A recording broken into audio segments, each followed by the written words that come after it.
একটু ধৈর্য ধরেন। হে হুজুর, একটু আজান দেন হুজুর, খিদা লাগবে, আজান দেন। পেটটা শান্তি এলো, শরীর তো খুব দুর্বল হয়ে গেছে। আমি যাই একটু ঘুমাই, আরাম করি। আমার শরীরটা ছাইড়া দিছে বুঝলে না, আমি যাই ঘুমাই গা। ঘুমাবেন মানে? আব্বা আম্মা কি বলতেছেন আপনারা এইসব? মাগরিবে নামাজ পড়বেন না?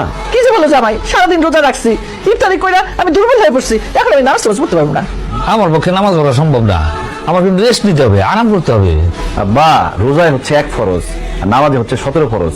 1 ফরজ আদায় করতে গিয়ে 17 ফরজ ছেড়ে দিলে হবে? নামাজ পড়তে হবে আব্বা, নামাজ হলো বেহেশতের চাবিকাঠি। আমরা চলেন মিয়া ভাই, চলেন আমরা মসজিদে গিয়ে জামাতের সাথে মাগরিবের নামাজ আদায় করে আসি। আর বকুল, তুমি মার ভাবিরে নিয়ে বাড়িতে নামাজটা পড়ো। পারতাম না, কেন? রোজা রাখছি না, প্রথম শরীরটা খুব খারাপ লাগতেছে। আজকে রোজা রাখছি, কালকে তো নামাজ পড়বো। কালকে তো নামাজ পড়তে হইব, তা আজকে নামাজে কি হইব? যাও 3 দিন একসাথে নামাজ পড়ো। আম্মা যাও, উঠো। আরে উঠো না কেন? উঠো। উঠতাছি।